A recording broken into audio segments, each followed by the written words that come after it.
ada seminar kemajuan penelitian yang kedua, diikuti dengan persiapan publikasi kedua. Baru kemudian memulai disertasi dan seminar profesi. Tadi ada seminar nasional dan internasional. Semester yang terakhir adalah seminar hasil, kemudian disertasi, ujian tertutup dan ujian terbuka. Nah, ini kalau kita bicara dosen di Fakultas Pertanian terkait dengan penyelenggaraan program Doktor Ilmu Pertanian ini, saya pikir sangat mumpuni ya dengan kualifikasi S3 pasti, kemudian guru besarnya sudah cukup banyak. Ini yang dosen tetap di program studi ada 8, 4 atau 5 guru besar dan 3 doktor, yang 2 sudah dalam proses. Jadi ada saya sendiri, Zainal Muktamar, kemudian ada Prof. Ketut, ada Prof. Bambang Sulis, ada Prof. Nani, ada Prof. Catur, ini baru belum setahun. Kemudian Pak Fahru Rozi ini sedang proses, kemudian Pak Kosin juga sedang proses ke guru besar. Kemudian Bu Evi, insya Allah dalam setahun 2 tahun ke depan sudah juga akan mengajukan guru besar. Kemudian ditambah dengan dosen yang di luar home base. Sangat banyak, ada guru besar dan doktor sebanyak 36 secara total. Jadi kalau berbicara tentang bagaimana melakukan pembimbingan, penelitian, dan penulisan publikasi serta penulisan disertasi, saya pikir banyak teman-teman dosen yang mumpuni untuk melakukan itu. Kemudian sarana saya singgung sebentar sedikit saja. Sarana hampir semua sarana yang kita punya itu sudah ada terutama ruang itu terkait dengan penyelenggaraan perkuliahan itu sudah ada jaringan internet. Kemudian juga semua pasti dilengkapi dengan air condition dan power LCD. Kemudian ini mungkin yang Bapak Ibu perlu ketahui, penerimaan mahasiswa baru persyaratannya adalah ijazah dan transkrip S2.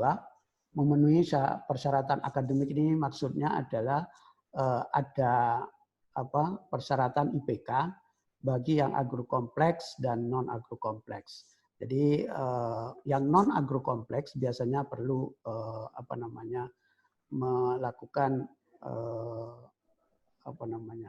tambahan kuliah yang diperlukan. Kemudian perlu sinopsis rencana penelitiannya mau seperti apa, karena ini penting untuk memberikan kesempatan kepada mahasiswa dan dosen dalam mempercepat proses kelulusan mereka. Tentunya lulus TPA dan ada tes wawancara.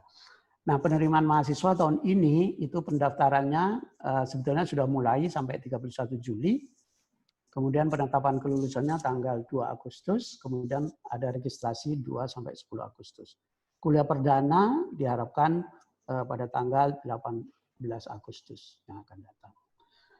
Kemudian yang terakhir nih kayaknya, biaya yang sebetulnya sangat reasonable gitu ya. Pendaftaran ya. Terakhir ini Pak. Ya, 500.000 untuk pendaftaran, kemudian SPP per semester 9,5 juta, kemudian ada matrikulasi 750.000, kemudian ada sumbangan pembangunan sebesar 3 juta rupiah. Saya kira itu Pak Jansen, ada Pak Ibu sekalian, terima kasih. Assalamualaikum warahmatullahi wabarakatuh. Oke, terima kasih banyak Prof. Jainal.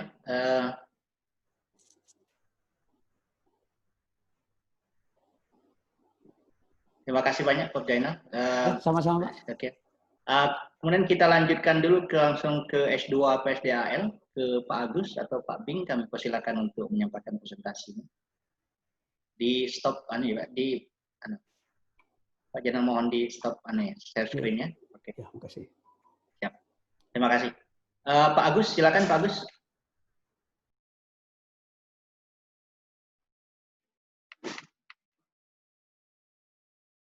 Di unmute dulu Pak ya. Oke, siap Pak, silakan. Full screen Pak Gus. Yeah. Yap, siap. Oke, lanjut Pak. Assalamualaikum warahmatullahi wabarakatuh. Waalaikumsalam warahmatullahi Selamat wabarakatuh. siang bagi Bapak Ibu yang ikut dalam web ini. Saya mewakili Pasca Sarjana Pengelolaan Sumber Daya Alam Fakultas Pertanian Universitas Bengkulu atau S2 PSA.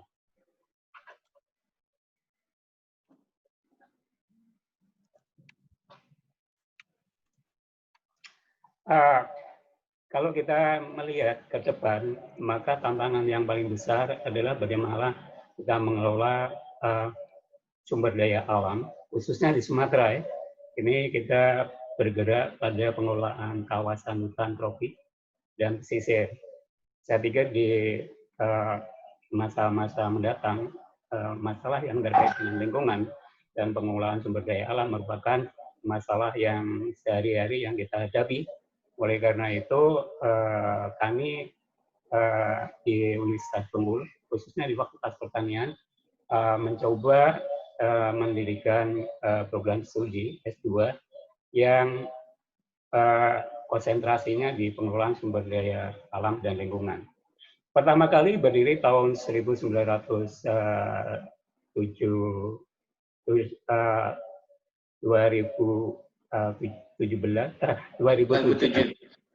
Kemudian mulai itu SK-nya 2007, kemudian mulai menerima mahasiswa pada 2008. Pertama kali SK-nya adalah pengelolaan sumber daya alam dan lingkungan, kemudian ada peraturan rektor yang terkait dengan nomenklatur, maka diubah menjadi Pasca Sarjana Pengelolaan Sumber Daya Alam saja. Kemudian gelarnya kalau dulu MSI, sekarang ada Magister Lingkungan. Jadi ini perubahan-perubahan, tapi tidak merubah substansi dari apa yang kita tawarkan dalam kurikulum. Akreditasi barusan saja 1 minggu yang lampau kita dapat perpanjangan akreditasi, yaitu akreditasi BAN yang berlaku tahun 2020 sampai 2025. Itu adalah dasar kita berdiri. Kemudian apa yang kita tawarkan di program studi pengelolaan sumber daya alam? Pertama adalah fokusnya ya. Fokusnya di sini adalah pengelolaan sumber daya alam dan lingkungan. Tadi disebutkan oleh Pak Profesor Zainal, kita juga fokusnya di kawasan hutan tropik dan pesisir. Tapi fokusnya di pengelolaan sumber daya alam dan lingkungan. Kita mempunyai 2 minat sebetulnya. Yang pertama adalah konservasi keragaman hayati dan ekosistem. Itu adalah minat yang pertama. Yang kedua adalah minat tentang kebijakan dan manajemen lingkungan. Ini adalah 2 minat yang kita tawarkan di S2 PSA. Kemudian bagaimana kurikulumnya? Kurikulumnya kita ada 4 semester. Ini adalah paket. 3 semester reguler tatap muka. Kemudian 1 semester digunakan untuk menyusun tesis dan ujian. Kira-kira begitu. Jadi ini adalah 3 semester tatap muka, kemudian 1 semester tesis dan ujian. Biaya nanti kita diskusikan di slide terakhir.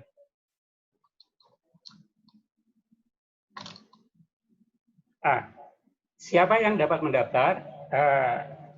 Karena sifat dari pengelolaan sumber daya alam dan lingkungan merupakan cabang ilmu yang multidisiplin, maka mahasiswa yang dapat mendaftar dapat berbagai bidang ilmu.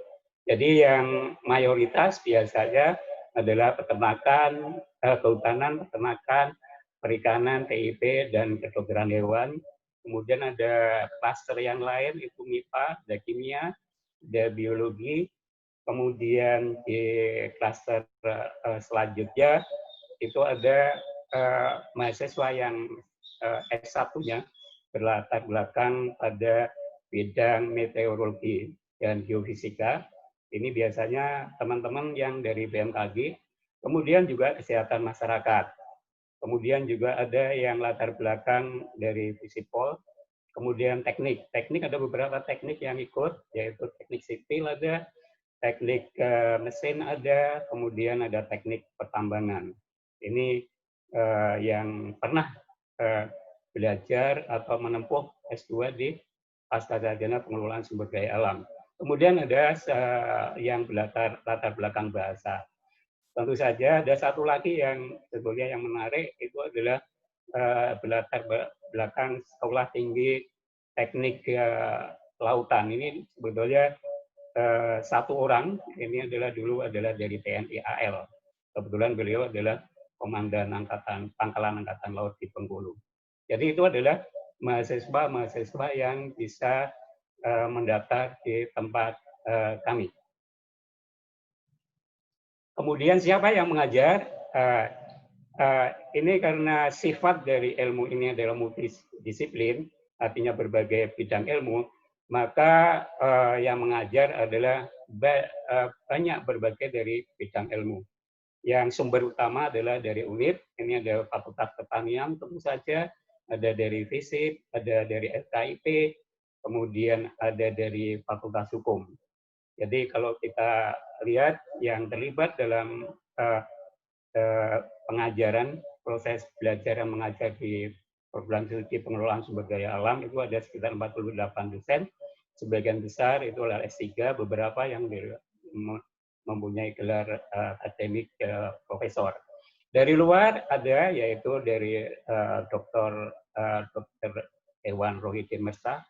Ini merupakan salah satu pengajar dari pengelolaan sumber daya alam yang kebetulan dari Gubernur Bengkulu saat ini.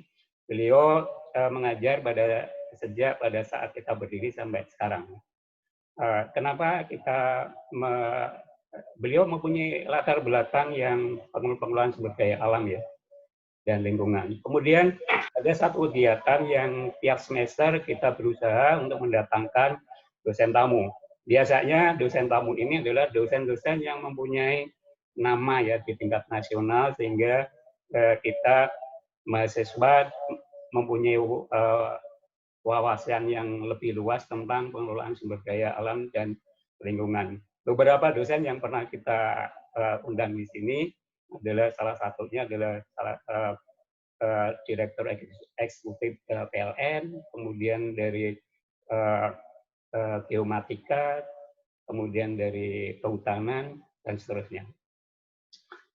Kemudian karena sifatnya multidisiplin, kita berusaha kalau satu mata kuliah minimal diasuh 2 dosen dari bidang ilmu yang berbeda, sehingga bisa memberikan pandangan yang dari multidisiplin tentang topik khusus di mata kuliah itu.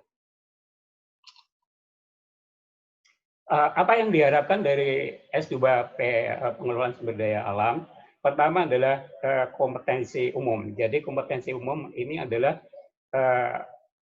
alumni yang merupakan lulusan pengelolaan sumber daya alam mempunyai secara umum mempunyai kemampuan menguasai, memahami, pertama adalah proses ekologi, kemudian pembangunan dan lingkungan, kemudian kaitannya dengan perubahan iklim, kemudian otomatis dia juga mampu menguasai dan memahami tentang pengelolaan sumber alam dan lingkungan, termasuk metode yang ada di dalam ini. Kemudian ini adalah dia mampu untuk menguasai dan memahami tentang pengelolaan daerah aliran sungai dan agroforestry. Hal yang terakhir ini merupakan cerminan pengelolaan kawasan hutan ya. Kawasan hutan. Sebagai contoh, kalau kita lihat Sumatera hampir semuanya pengelolaan wilayah itu terkait dengan pengelolaan daerah aliran sungai dan agroforestry. Kemudian kompetensi umum lainnya adalah teknologi ya, karena ini merupakan hal yang sangat penting, maka mahasiswa lulusan dari PSA mempunyai kemampuan untuk menguasai dan memahami sistem informasi geografi. Kemudian ada kompetensi khusus. Kompetensi khusus adalah mahasiswa yang memilih konsentrasi tertentu. Jadi ada kompetensi khusus untuk konservasi keanekaragaman hayati dan ekosistem. maka dia menguasai dan memahami pengelolaan keanekaragaman hayati, kemudian pengelolaan kawasan pesisir. Ini merupakan salah satu dari ciri khas dari Universitas Bengkulu. Kemudian juga mampu dan menguasai sumber daya genetika dan rehabilitasi lahan.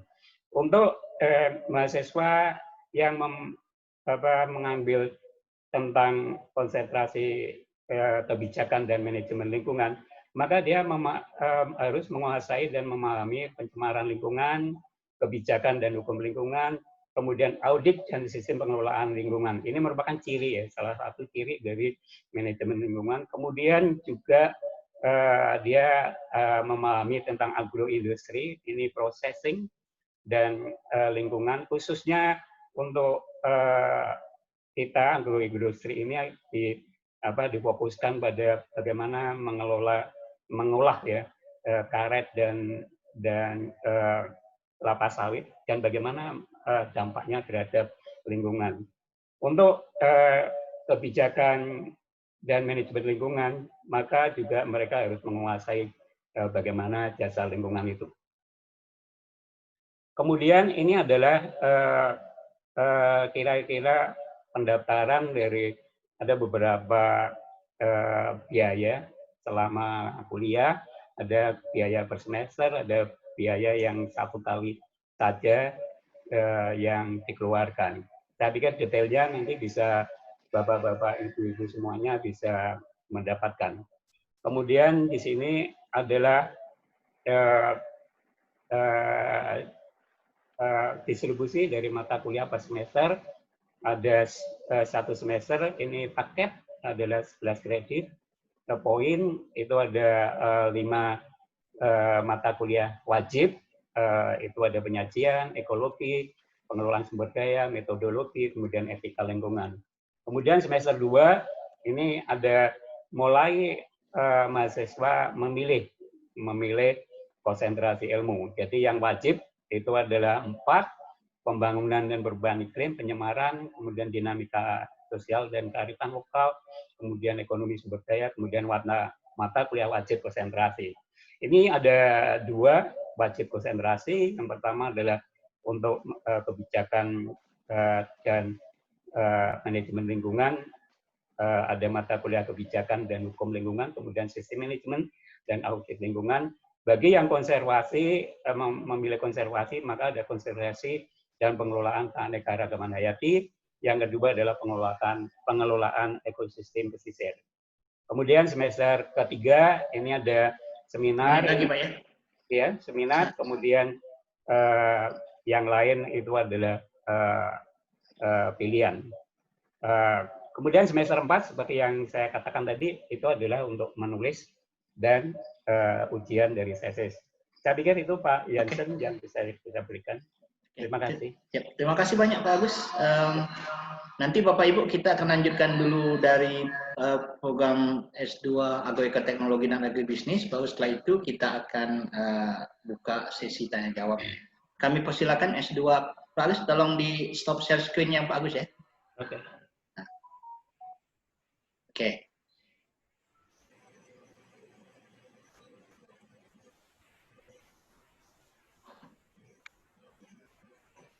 Oke, Bapak Ibu, jadi silakan ini bisa dilihat, ini dari program S2 Agroekoteknologi. Kami persilakan Pak Kosin atau Pak Magi.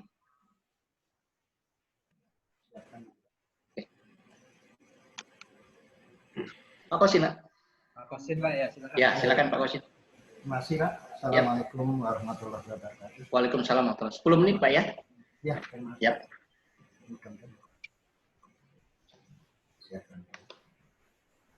Bapak-bapak, ibu-ibu yang terhormat, terima kasih atas kesempatan diberikan pada kami di program studi Magister Agroteknologi yang akan menyampaikan tentang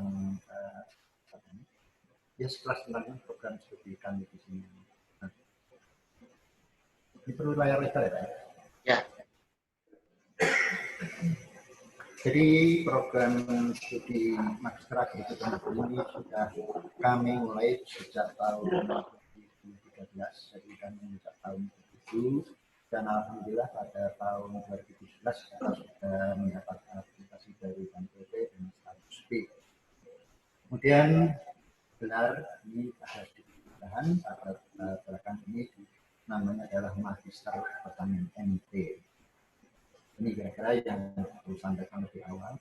Di program studi ini memang mengembangkan mempunyai visi menjadi pusat pendidikan dalam pendidikan magister dan pengembangan hipstek produksi tanaman berkelanjutan pada ekosistem tropika basah pada tahun 2030. Ini memang sesuai dengan visi fakultas maupun visi universitas kami.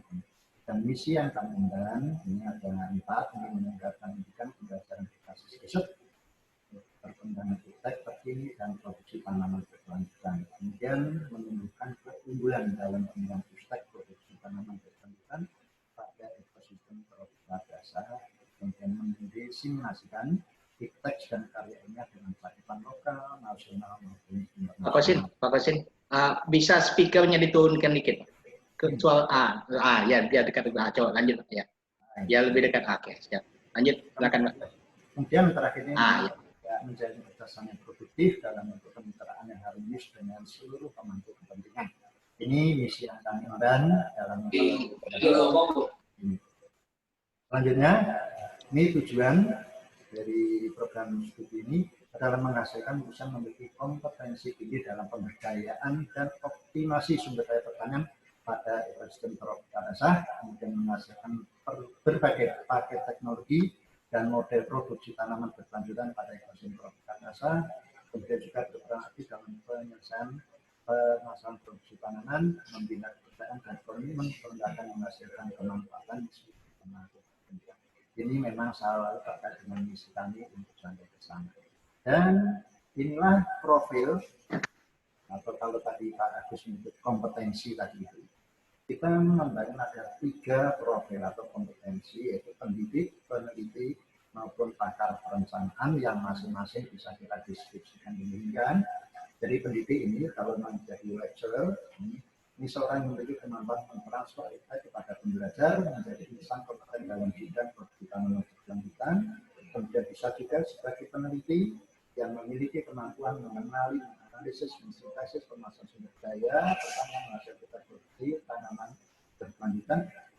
Kemudian peran yang bisa diundang juga atau kompetensi yang bisa diperoleh dari program studi ini adalah seseorang yang adalah pakar perencanaan. Jadi ini seseorang yang kemampuan untuk menyusun strategi untuk melakukan proses pencapaian produktivitas tanaman yang maksimum dalam jangka pendek, menengah maupun jangka panjang. Inilah yang profil yang menjadi kira-kira output yang kami akan kembangkan setiap nanti lulusan sekurang-kurangnya memiliki 3 kompetensi. Kemudian ini secara umum latihan pembelajarannya ini ada memiliki kemampuan dari knowledge, problem solving maupun kemampuan komunikasi, kemudian kemampuan bekerja mandiri maupun bekerja secara tim, secara dalam bentuk kolaborasi.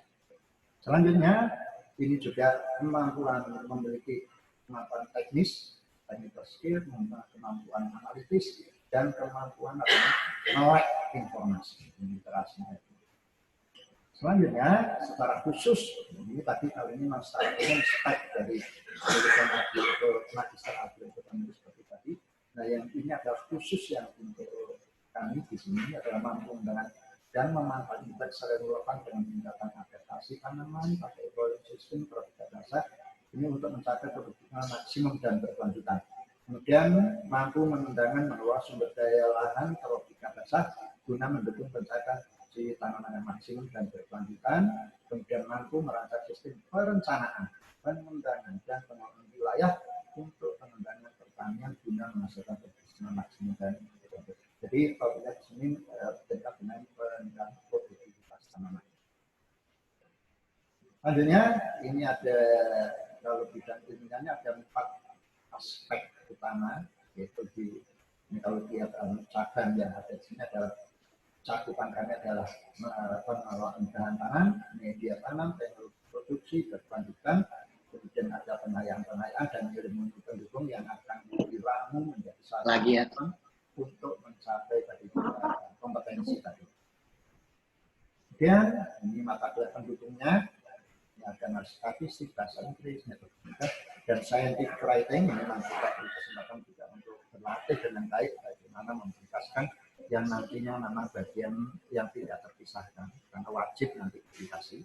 Kemudian dari visual tanaman, kemudian ini yang dari aspek bahan tanam ini ada didukung oleh 3 pengetahuan, pemulihan tanaman, bioteknologi, kemudian dari sisi media pangan, pengelolaan kesuburan tanah, teknologi produksinya, ini baik untuk lahan dasar, lahan kering maupun pengolahan OPT-nya. Kemudian keberlanjutannya ini perencanaan tata guna lahan, kemudian sumber konservasi sumber daya pertanian.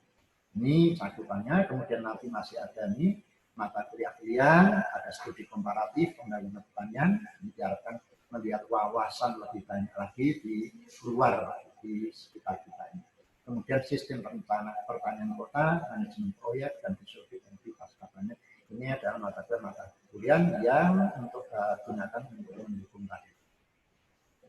Kemudian ada tugas akhir, ada kurikulum atau seminar proposal, kemudian seminar hasil dan tesis. Dengan demikian secara keseluruhan, maaf, ini total SKS-nya sekitar 40 sampai 44 sampai selesainya. Dan ini diselesaikan, harapannya sih dalam 4 semester bisa selesai, sehingga kita mencoba mengelola ini dalam beberapa semester. Ini semester 1 ini ada 5 mata kuliah, nanti bisa dilihat lagi. Ya, ada konsep metodologi, fisiologi, pemilihan tanaman, biologi, kemudian bioteknologi, ilmu teknologi ini. Kemudian di semester keduanya juga ada 10 SKS lagi. Produksi, teknologi produksi, tadi untuk bahan dasar maupun lahan kering, pengelolaan kesuburan, pengelolaan OPT, dan sebagainya. Kemudian pada semester ketiga, ini ada beberapa sedikit mata kuliah, itu 1 mata kuliah dan mata kuliah wajib dan 1 mata kuliah. Selebihnya kita gunakan untuk dan matrikulasi. Matrikulasi kami tempatkan di belakangan, yang adalah di semester belakangan. Tujuannya adalah ini untuk ketika ini sudah dibutuhkan, sedang dibutuhkan dan bahasa Inggris juga begitu. Ini lebih banyak nanti adalah TOEFL preparation, sehingga nanti pada akhir program studi ini sudah memiliki nilai TOEFL yang memadai. Kemudian ini ada tanda 1 mata kuliah, yaitu pemecahan tata guna lahan. Masih ada mata kuliah. Kemudian ini sudah di semester ini tinggal seminar hasil dan tesis. Selanjutnya ini mata-mata kuliah 3 tadi. Mana itu? Nih. Nah, ini jadwal kami membuka penerimaan mahasiswa baru ini. Kita buka dari 29 Mei sampai 30 Juli 2020. Kemudian ada seleksi juga kami lakukan tanggal 1 sampai 3 Agustus. Kami juga menyelenggarakan wawancara tanggal 5. Kemudian nanti dalam waktu yang tidak terlalu lama, tanggal 8 kita sudah bisa mengumumkan. Dan berikutnya kesempatan untuk meregistrasi ulang. Dan kita mulai 18 Agustus untuk mulai kuliah perdana. Nah, ini ada URL-nya, silahkan. Atau kalau mau melalui email, ini untuk pendaftaran bisa lewat webnya PSNA@unit.ac.id atau melalui email @bibliotek-pasca-unit.ac.id. Selanjutnya dari sisi pembiayaan nggak jauh beda dengan prodi yang lain, program yang lain. Jadi tadi untuk pendaftaran sekali saja, registrasi ulang sekali, matrikulasi sekali, kemudian pengembangan PIK per semester ini, kemudian SPP per semester 5 juta, kemudian praktikum 500, biaya pengembangan institusi tetap lagi sumbangan tadi Pak. Oke. Ya, nah ini kemudian tesis kita juga dan judisinya inilah yang cukup sekali selama kuliah. Saya kira demikian Pak Moderator yang saya sampaikan. Mudah-mudahan berkenan. Terima kasih. Assalamualaikum warahmatullahi wabarakatuh. Terima kasih banyak Pak Kosim. Jadi Bapak Ibu tadi dari S2 Agroeka Teknologi. Kita lanjutkan nanti setelah itu baru kita buka sesi tanya jawab. Kami persilakan dari S2 Agribisnis Pak Yemnat dan Pak Bambang Sumantri. Kami persilakan, Pak. Di unmute dulu Pak Yemnat. Pak Yemnat.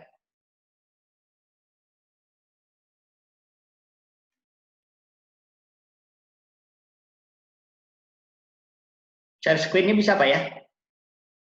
Oke, silakan Pak. Suaranya nggak keluar Pak Yemnat.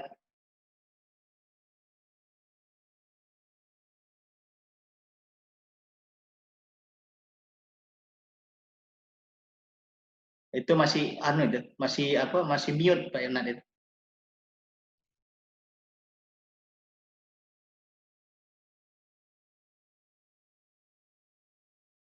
Masih off itunya. Oke, sudah. Tapi suaranya nggak keluar juga.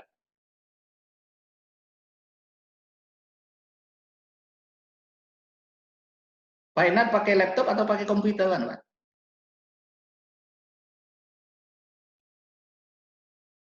Laptop atau pakai komputer?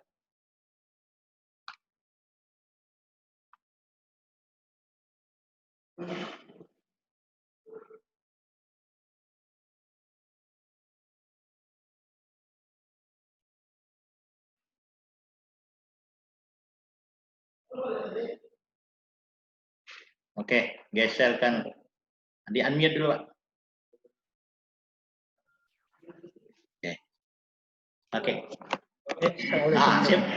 Waalaikumsalam warahmatullahi wabarakatuh. Alhamdulillahirrahmanirrahim. Puji dan syukur kehadirat Allah Subhanahu wa taala yang mana pada siang hari ini memberi kesempatan kepada kita untuk bisa menyampaikan sedikit tentang agribisnis S2. Saya merasa senang ini karena kebetulan ini ada 2 alumni kami di sini yang sudah berprestasi. Salah satu adalah Wakil Ketua DPR Provinsi Bengkulu, Bapak Sujono. Kemudian ada juga alumni Ibu Selmi. Yang di Dinas Peternakan. Kemudian ada mahasiswa kami dari BPPT, Bu Yasmawati. Assalamualaikum warahmatullahi wabarakatuh. Waalaikumsalam warahmatullahi wabarakatuh. Kalau persoalan teknis nanti mungkin Pak Bambang bisa menyampaikan. Kami hanya ingin menyampaikan sekarang itu kenapa memilih agribisnis sebagai program studi S2. Dari segi tujuan kami itu ada 4 rencana profil lulusan kami ini. Yang pertama adalah sebagai manajer. Manajer ini artinya nanti bisa bekerja di perusahaan-perusahaan pertanian. Yang kedua dia sebagai peneliti tentunya, sekaligus sebagai dosen. Yang ketiga itu adalah sebagai praktisi. Praktisi ini bisa dipraktisi membuka usaha bisnis sendiri, kemudian bisa juga sebagai praktisi di pemerintahan. Dengan demikian, dengan tujuan kami itu profil lulusannya 4 itu, sehingga mata kuliah yang kita berikan itu adalah berkaitan dengan hal-hal itu. Sebagai contoh, kalau dia akan menjadi praktisi di bidang bisnis, kami mengantarkan dengan mata kuliah yang berkaitan dengan business plan, manajemen pemasaran, dan kalau dia akan aktif dan praktisi di bidang pemerintahan, salah satu yang kami tawarkan itu adalah diplomasi korporat.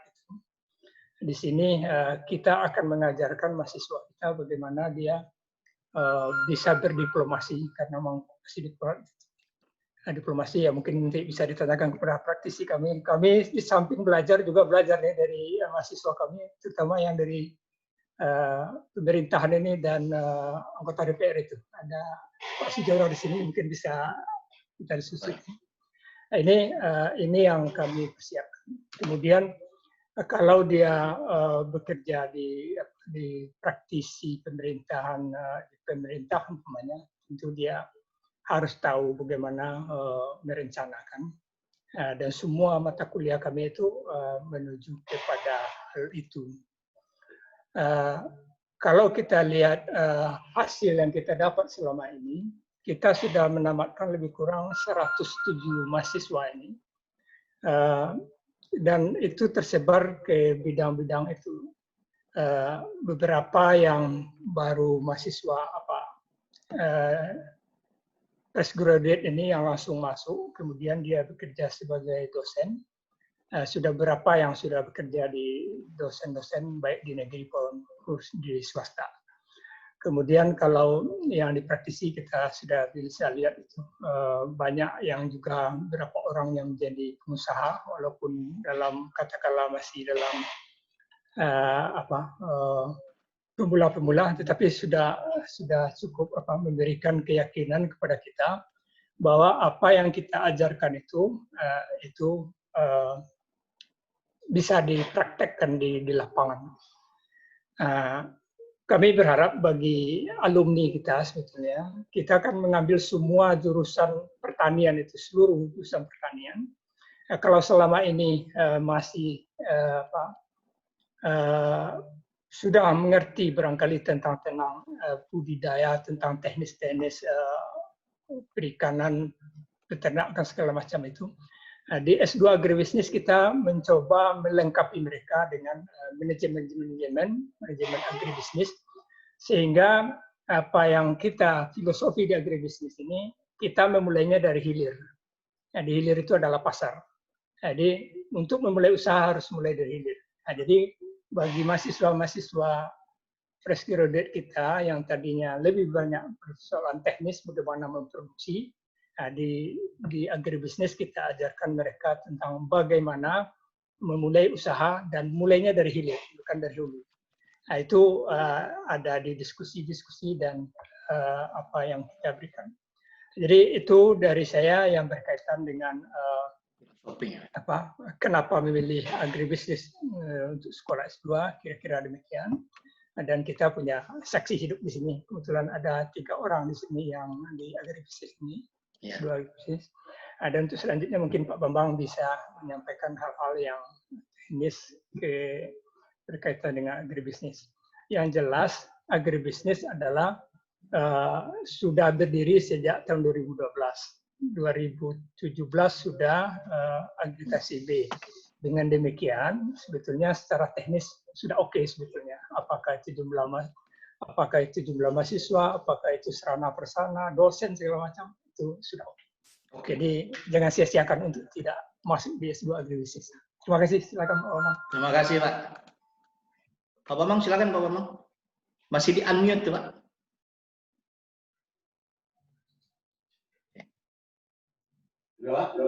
Ya. Terima kasih. Berdenging suaranya Pak, suaranya berdenging. Pindah lagi. Di unmute dulu Pak yang ini. Di unmute dulu yang tadi Pak.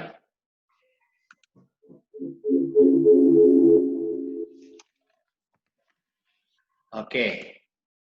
Silakan Pak Bambang. Terima kasih Bapak Yansen, Kadek 1 Sekolah Pertanian yang telah memfasilitasi pertemuan kita hari ini untuk memperkenalkan semua program pascasarjana di Fakultas Pertanian Universitas Bengkulu yang tentunya ini telah memberikan nilai sosial dan ekonomis yang sangat tinggi untuk kita semua sebagai pengelola, sehingga kita tidak perlu melakukan perjalanan jauh dengan situasi seperti sekarang ini. Kita berharap apa yang kita sampaikan itu dapat didengar untuk seluruh calon mahasiswa pasca, baik yang mau ke S3 ataupun S2. Tadi sudah disampaikan oleh Bapak Ketua bahwa program studi agribisnis ini sebetulnya dari sisi kajian sangat luas, dari hilir sampai ke hulu, untuk semua sektor pertanian, dari hulu sampai ke hilir, dari tanaman pangan, perkebunan, peternakan, perikanan, dan juga kehutanan. Sehingga tidak ada kekhawatiran kita untuk tidak linear. Jadi seluruh aktivitas sektor pertanian itu kita bisa kaji di sini dalam program studi agribisnis di S2 tadi, di S2 ini. Seperti program studi yang lainnya, pasca yang lainnya di S2, kita mengkaji 40 SKS dengan 12 mata kuliah. Ya, 11 mata kuliah dan 1 tesis. Ya. Ya. Ini kurikulum ini masih kurikulum yang lama sejak kami berdiri. Ini belum kita rubah. Sebelum kita mau rubah kemarin itu menunggu rapat pertemuan dengan AAI, Asosiasi Agribisnis Indonesia, Insinyur Indonesia. Tapi ternyata itu batal sehingga kita masih menunggu ada beberapa mata kuliah yang wajib harus diadakan di sini. Tapi sampai sekarang kita belum mendapatkan konfirmasi tentang mata kuliah wajib tersebut. Sehingga kita putuskan masih menggunakan kurikulum yang lama. 40 SKS ini tentunya terbagi di 4 semester, ya, 4 semester, dan ini kita tempuh 4 semester. Dalam tempuh 4 semester, di mana di 3 semester itu bisa sudah melakukan kegiatan penelitian. Calon Bapak untuk dalam pertemuan ini tentunya sudah banyak informasi sebelumnya yang kita peroleh dari kegiatan-kegiatan pasca sarjana S2 ini. Selama ini kita melakukan kegiatan ini dengan kuliah reguler, ya, tapi dengan sistem yang kita gunakan kita padatkan menjadi satu aktivitas perkuliahan yang intensif. Tentang SPP, biasanya suka ditanyakan ketika kita lakukan promosi, berapa sih SPP-nya? Seperti biasanya, kita biasanya ini sudah SPP sudah 5 juta rupiah per 1 semester, ya. Dengan biaya pendaftaran juga masih sama 500.000 dengan seperti yang lain. Dan ini diharapkan bahwa SPP ini dibayarkan pada saat pendaftaran tersebut. Mengacu pada surat edaran rektor bahwa mulai semester ini kuliah itu diadakan dengan sistem blended learning, sehingga ini memudahkan kita semua untuk kita memberikan proses belajar mengajarnya. Ya. Nah, blended learning ini saya pikir itu sudah dibuat surat edarannya oleh rektor, dan kita tidak diwajibkan untuk kita melakukan kegiatan tatap muka selama 16 kali. Ini bisa mungkin nanti Pak PD1 bisa dapat menjelaskannya secara lebih rinci bagaimana blended learning itu dapat dijalankan. Dan itu tentunya memudahkan kita semua untuk melakukan proses belajar mengajar yang lebih lebih intensif dalam kegiatan ini, dan juga lebih memudahkan dari para mahasiswa dan juga dosen untuk melakukan kegiatan proses belajar mengajarnya. Tentang penelitian tentunya hal-hal yang banyak dikeluhkan ketika kita melakukan promosi secara langsung itu adalah bagaimana melakukan penelitiannya.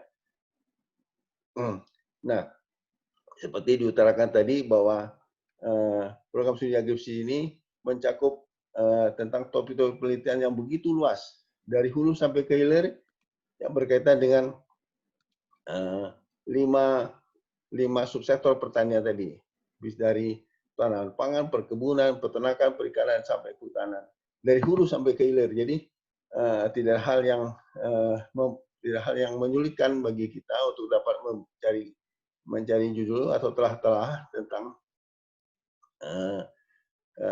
tesis yang akan kita gunakan sebagai syarat menjadi kelulusan kita. Sehingga hal-hal yang dapat mempermudahkan itu menjadi bahan bagi kita untuk dapat memberikan ketepatan waktu untuk kita dapat menyelesaikan program studi di pasca sarjana S2 Agribisnis. Saya kira begitu, Pak. Oke. PD1,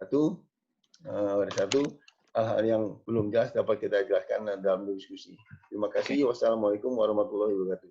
Waalaikumsalam warahmatullahi wabarakatuh. Bapak Ibu dari pengelola Pasca S3 dan S2, kami ucapkan terima kasih banyak atas presentasinya. Kemudian kita akan membuka pertanyaan, Bapak Ibu jadi kita masih punya waktu, kita lihat seberapa banyak pertanyaan. Kami buka pertanyaan, Bapak Ibu boleh nanti jika ingin bertanya boleh waving, boleh tekan di bawah itu ada tanda jari itu, atau Bapak Ibu boleh unmute-kan, sebutkan nama. Kita buka untuk jalan jalannya agak diskusinya agak baik. Kita buka dulu 2 pertanyaan, lalu kemudian kita akan beri kesempatan untuk dijawab. Lalu jika masih ada, kemudian kita kesempatan lagi 2 pertanyaan, seterusnya sampai waktu kita selesai, sampai kemudian kita itu semua. Nah, kami persilakan 2 orang, belum ada yang waving. Ada yang mau nyebut nama dulu, Bapak Ibu? Kalau misalnya ternyata tidak itu, kami juga bisa lewat chatting juga Bapak Ibu bisa tulis, nanti kami baca, kami jawab pertanyaannya. Ada yang mau bertanya dulu? Silakan Bapak Ibu. Siapa yang mau bertanya dulu? Belum ada. Di chatting juga belum ada ini. Ada yang mau bertanya?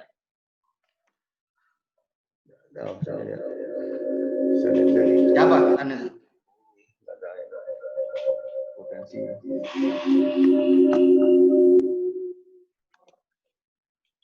Halo, Bapak Ibu.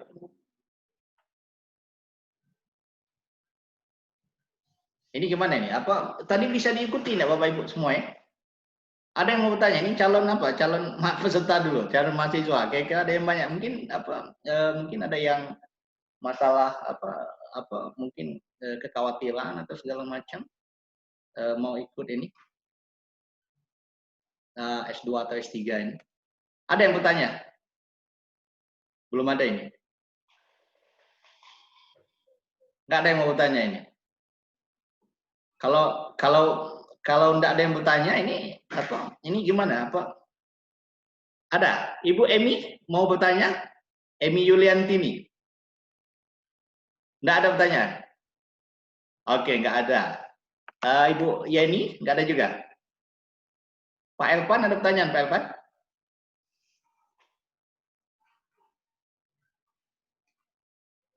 Di unmute Pak kalau mau bertanya Pak. Itunya suaranya dibunyikan, Pak Elvan. Ya, silakan Pak Elvan. Ya, Assalamualaikum warahmatullahi wabarakatuh. Waalaikumsalam. Nanti ditujukan ke siapa Pak ya? Mau disebutkan? Ya, yang pertama saya ingin ke Pak Zainal Muktamar, yang kebetulan ini program doktoral yang di Universitas Bengkulu. Kebetulan saya juga baru menjadi alumni dari PSDA. Nah, saya juga sebenarnya berminat Pak untuk ke doktoral itu, tetapi berapa lama ya target kita dan ingin kita berapa lama untuk mencapai supaya kita tamat gitu Pak. Kemudian sekarang itu akreditasi kita di doktoral itu investasi apa gitu kan. Mm-mm. Itu yang pertama. Kemudian yang kedua, oh tadi uang kuliahnya 9.500.000 per semester ya. Supaya apa namanya itu lebih rincinya nanti itu ada kemungkinan kan ada uang-uang yang lain itu perlu dirincikan Pak Zainal Muktamar. Kemudian yang kedua, saya juga ingin ke Pak Agus Susatya yang PSDA tadi. Saya rasa perlu ada penambahan, Pak. Ini sebagai masukan aja, penambahan dari ilmu atau kesehatan seperti yang di S1 Padang itu ada juga ada kesenian dari universitas Takina itu juga bisa melanjutkan ke PSDA. Karena di situ saya Pak Raymond, terakhir agak kurang jelas yang pertanyaan untuk Pak Agus ini mohon diulang, Pak. Iya. Untuk Pak Agus Susatya itu kemungkinan bisa ditambah dari ilmu-ilmu olahraga kesehatan, Mbak. Oh, ilmu olahraga dan kesehatan. Ya, olahraga kesehatan dan ilmu-ilmu kesenian. Ini hanya masukan untuk PSDA gitu. Kemungkinan itu aja Pak Jansen. Terima kasih. Assalamualaikum warahmatullahi wabarakatuh. Waalaikumsalam warahmatullahi wabarakatuh. Terima kasih banyak Pak Aman. Bapak Ibu yang lain saya buka pertanyaan satu dulu, kalau enggak tuh kita lanjutkan ke Pak Zainal dan Pak Agus untuk menjawab pertanyaan. Ada Bapak Ibu yang lain yang mau bertanya? Ini calon mahasiswa ini. Ibu yang TV, tidak ada pertanyaan? Yang TV? Tidak ada. Oke. Yang lain tidak ada? Tidak ada pertanyaan. Pak Eko di Curug, tidak ada Pak? Pak Eko Francisco di Pat Petulai.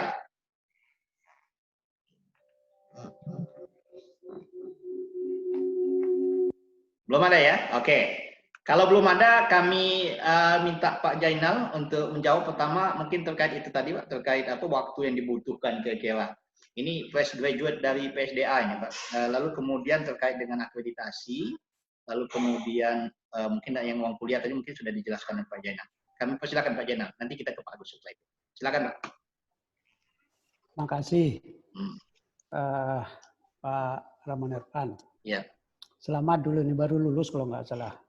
Kan ini ya, dari PSDA. Mengenai waktu ya, kalau nggak salah, waktu studinya. Jadi di kurikulum itu, waktunya itu 3 tahun, Mbak. 3 tahun. Kemudian kuliahnya, yang tatap muka, kalau sekarang blended ya, itu 2 semester. Begitu masuk semester ketiga, itu sudah bisa melakukan penelitian dan diharapkan lulus pada akhir semester ke-6 atau tahun ketiga. Nah, selama kuliah itu karena ini S3 gitu ya, lebih banyak mandirinya gitu ya, lebih banyak mandiri sehingga mahasiswa sudah diarahkan untuk berkonsultasi dengan tim promotornya, karena begitu masuk setiap mahasiswa sudah ditunjuk promotor masing-masing, tim promotornya ada 3 orang, 1 ketua tim dan 2 anggota. Nah, kemudian pengambilan mata kuliah di semester yang kedua itu sudah harus berkonsultasi dengan tim promotor, karena mata kuliah di semester yang kedua itu diharapkan mata kuliah yang mendukung sepenuhnya penelitian yang akan dilakukan. Nah, masuk semester berikutnya, semester ketiga, keempat, melakukan penelitian. Di akhir semester keempat diharapkan sudah bisa melakukan seminar hasil atau seminar kemajuan, bukan seminar hasil. Seminar kemajuan yang pertama. Nah, seminar kemajuan yang pertama itu akan diharapkan bisa digunakan untuk publikasi yang pertama. Kemudian seterusnya, setahun kemudian atau setengah tahun kemudian sudah bisa seminar kemajuan yang kedua, yang untuk publikasi yang kedua. Jadi kami dari tim pengelola itu sudah mencoba melakukan strategi atau memberi strategi kepada mahasiswa supaya bisa lebih cepat lulus gitu. Nah, kemudian mengenai akreditasi. Kami saat ini belum boleh mengajukan akreditasi, tapi yang jelas kami adalah akreditasi minimum. Akreditasi minimum itu adalah C, gitu ya. Tetapi kami merencanakan mengajukan akreditasi atau reakreditasi pada tahun depan. Jadi insya Allah tahun depan kita sudah mengajukan sehingga mahasiswa angkatan pertama yang akan lulus akreditasinya sudah ada minimal D, insya Allah, mudah-mudahan. Kemudian yang ketiga, jadi uang kuliah yang 9,5 itu hampir semuanya sudah termasuk di sana, gitu ya. Tidak ada lagi uang kecil-kecil yang harus dibayar oleh mahasiswa. Tapi mungkin nanti ada uang ujian akhir, mungkin masih ada itu. Tetapi yang lain tidak ada lagi. Nah, sebetulnya kami awalnya mau menggunakan UKT gitu ya. Uang kuliah tunggal. Jadi sejak awal uang kuliah tunggal sampai akhir, tetapi saat ini belum memungkinkan untuk itu pada program pasca. Sehingga kami harus melakukan sedikit modifikasi di sana. Jadi saya kira itu Pak Jansen, terima kasih. Tapi dimungkinkan kurang dari 6 semester ya Prof ya? Menyelesaikan itu. Dimungkinkan atau bisa? Dimungkinkan, tetapi kan memang ada peraturan yang mengatakan minimal 6, Pak. Tapi kami sebetulnya memungkinkan untuk itu. Sepanjang penelitian mahasiswa itu bisa lebih cepat, kan bisa bermacam-macam penelitian yang dilakukan gitu. Oke, Oke, terima kasih Pak. Nanti nih di chat ada pertanyaan juga untuk S3, tapi kami ke Pak Agus dulu. Pak Agus, gimana Pak Agus tadi yang pertanyaan Pak Elvan tadi? Kalau ditambah dengan orang dari bidang ilmu olahraga, kesehatan, kesenian itu memungkinkan nggak? Ada beberapa hal ya, mungkin bisa kita lihat. Untuk kesehatan itu mencakup di pencemaran sana. Jadi pencemaran di lingkungan sebetulnya kontennya itu juga harus memasukkan kesehatan. Tergantung juga komposisi dari mahasiswa ya. Kalau mahasiswa yang banyak itu. Kemudian di yang minat tentang kebijakan dan pengelolaan lingkungan di akhir kuliah itu ada mata kuliah agroindustri dan lingkungan. Sebetulnya di situ juga kita bicara tentang pencemaran, tentang kesehatan sebetulnya. Mengenai untuk kesenian ini tidak banyak kita bisa masukkan, tetapi ada satu hal kaitannya yang dekat dengan kesenian yaitu budaya ya. Itu ada yang disebut kearifan lokal mata kuliah itu dan dinamika sosial. Saya pikir itu adalah bagian dari budaya. Tapi untuk kesenian sendiri masih jauh ya kita bisa masukkan. Tapi nggak apa-apa kita lihat sebetulnya. Ada kuliah lapangan sebetulnya. Itu sebetulnya kita lihat lebih kontennya lebih terbuka sebetulnya. Saya pikir itu yang bisa kita berikan, Pak. Oke, terima kasih Pak Agus. Pak Jainal, ada satu pertanyaan ini Pak dari Pak Eko di Pat Petulaico. Pak izin bertanya Pak, untuk S3 Fakultas Unip apakah sudah tersedia beasiswa? Itu pertama Pak. Lalu kedua, bagaimana terkait dengan tugas belajar atau izin belajar Pak kalau ingin kuliah S3?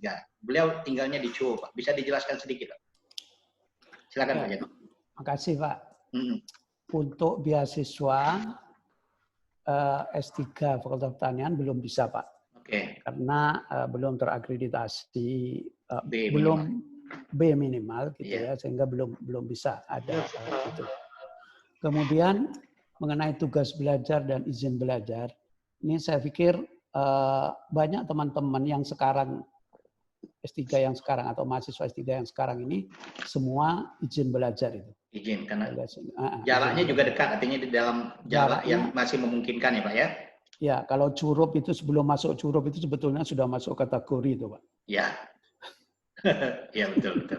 Artinya yang bersangkutan bisa dengan izin belajar ya Pak ya? Kan seperti bisa. Itu. Ya, seperti itu. Nanti kita fasilitasi, biasanya kami fasilitasi semua kebutuhan yang diperlukan untuk itu. Oke, terima kasih Pak. Bapak Ibu yang lain masih ada pertanyaan lagi? Ada pertanyaan? Tidak ada? Atau ada yang udah mau daftar ini S3? Udah tinggal apa? Kalau sudah ada yang mau daftar, kami bagikan formulirnya ini Pak Jainal ya?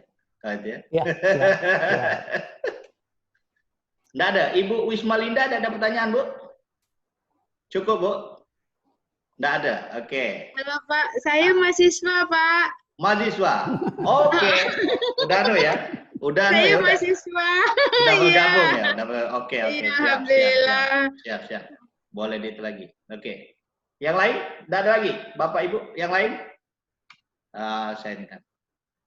Oke, ini ada juga satu mungkin memang ini yang akreditasi itu mungkin cukup jadi pertanyaan Pak ya. Karena ini ada yang komen juga di ini nunggu akreditasi Pak, kami daftar katanya. Ini jangan takut sebenarnya Bapak Ibu, ini Bu Yartiwi ini dari nanti sambil proses sebelum tamat udah minimal B ya Pak ya. Sebelum mahasiswa tamat, insya Allah akreditasinya sudah memenuhi. Ya Pak Jainal.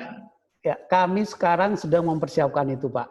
Bahkan mahasiswa pun juga kami berikan kesempatan untuk membantu kami di dalam menyiapkan akreditasi ini sejak awal. Memang kami mengharapkan begitu mereka lulus sudah terakreditasi. Sudah B. Sudah B. Ya, insya Allah. Masih ada Bapak Ibu pertanyaan? Kalau tidak ada, nanti ininya akan kami share di sini, Bapak Ibu. Silakan di sini jadi bit.ly pasca EP Unip nanti, atau nanti bisa jika belum sampai juga bisa meng-email ke mana, ke Paperta Unip Asia ID. Nanti kami akan sampaikan sampaikan jika Bapak Ibu belum menerima itu atau tidak bisa lihat di sini, boleh meng-email ke sini nanti kami akan sampaikan bahan yang di-share yang disampaikan tadi, lalu kemudian juga beberapa player lain kami akan sampaikan.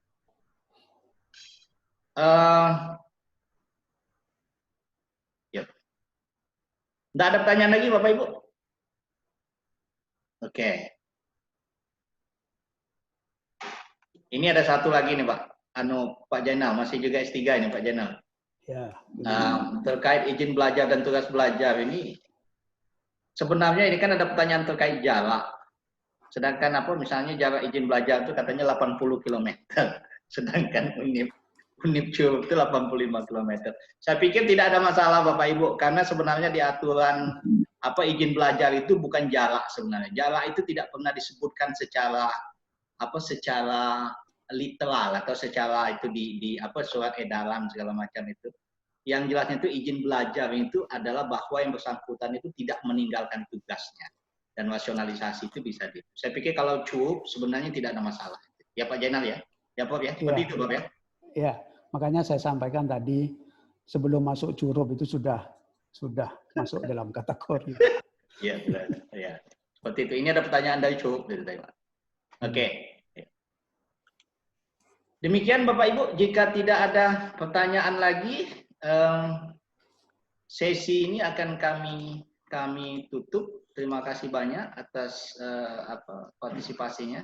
Kami ucapkan terima kasih banyak kepada Prof. Jainal, Bu Rustikawati, Pak Bing dan Pak Agus dari S2 PSDAL, Pak Bambang Sumantri dan Pak Irnat dari S2 Agribisnis, lalu Pak Kosin dan Pak Sumardi dari S2 Agroekoteknologi.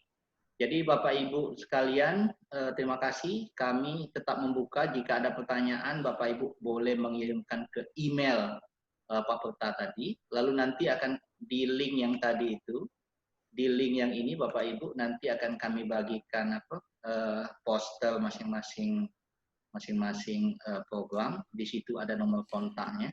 Jadi Bapak Ibu bisa lihat nanti kalau agribisnis bisa mengontak siapa, tadi Pak Bambang dan Pak Irnat.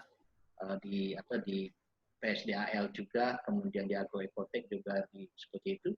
Nanti silakan berhubungan langsung dengan itu. Kami berharap juga Bapak Ibu jika ada kolega lain dari Bapak Ibu yang tertarik untuk mendaftar S3 dan S2 ini, kami mohon diinformasikan saja. Insya Allah. Yap. Insya Allah ya. ajak temannya Ibu ya, Ibu Wismalinda ya. Insya Allah Pak, udah di-share itu di pertanian, UMB semua. Ini saya panggil lagi. Insya Allah Pak, saya coba. Mudah-mudahan bisa. Sebenarnya ada yang ada dua katanya Bu Rita ya. Gimana? Ada dua katanya Bu Rita ya dari UMB. Rita ada dua temannya. Iya, kalau untuk dokter tuh kemarin sebenarnya ada dua. Cuma yang satu kayaknya belum, kan nunggu izin dari kampus juga karena minta bantuan dukungan SPP dari kampus. Tapi dari kampusnya belum Bapak, jadi belum berani gitu. Oke. Kita dibantu kampus itu 50% biaya SPP-nya gitu. Tapi saya ini barusan kontak lagi temannya supaya ikut bergabung, tapi kayak malu bergabung, jadi nggak mau bergabung. Padahal di grup fakultas pertanian itu Pak, yang agronomi itu aja belasan itu yang belum S3 kan. Kemudian yang dari peternakan juga ada, yang dari agribisnis juga ada, yang belum S3. Di peternakan itu ada sekitar 4 lagi, ya 4 sampai 5. Di agribisnis juga ada gitu. Teman-teman kita semua pada mikir untuk memulai gitu. Tapi saya udah sampai kasih contohnya, saya udah memulai walaupun dengan berbagi tugas kampus tetap, kuliah tetap. Alhamdulillah nggak terasa udah semester 2. Ya. Artinya terjalani Bu ya, nggak ada masalah Bu ya. Alhamdulillah Pak, ya mudah-mudahan. Makasih, insya Allah saya coba. Terima kasih Bu Wisma, terima kasih banyak. Terima kasih sama-sama Bu Tika, sama Pak Prof. Ya. Oke Bapak, terakhir ini ada yang nanya UKTS 3 tadi, nanti kami kirimkan lagi itunya Bapak Ibu, ada yang bertanya di chat UKTS 3 nanti tadi sudah dijelaskan oleh Prof Jainal tadi, nanti akan kami kirimkan infonya. Bapak nanti bisa download di link yang kami kasihkan tadi. Oh ya Pak, UKT S3 kan nggak UKT, nggak jadi UKT kan Pak? Nah, nggak UKT, nggak jadi UKT, 9,5 juta. Iya, uang kuliahnya aja itu artinya. Iya, Nanti sedikit tambah biaya di belakang untuk dan juga aja. Iya, insya Allah Ibu. Biasanya kalau misalnya kampus itu mengasih bantuan tuh 3,5 tahun gitu, insya Allah. Oke Bapak Ibu, terima kasih banyak atas partisipasinya. Sekali lagi terima kasih banyak. Jadi kita bertemu di kesempatan yang lain. Kami berharap nanti yang tertarik silakan menghubungi masing-masing itu. Yang bahan tadi bisa di-download di situ. Sekali lagi terima kasih banyak. Kalau tidak ada pertanyaan lagi, kita tutup acara ini. Saya sebagai moderator, jika ada kesalahan saya minta maaf. Semoga ada manfaatnya pertemuan kita hari ini. Kami ucapkan Assalamualaikum warahmatullahi wabarakatuh. Waalaikumsalam warahmatullahi wabarakatuh. Saya langsung end ya Pak ya, semua. Ya, kasih.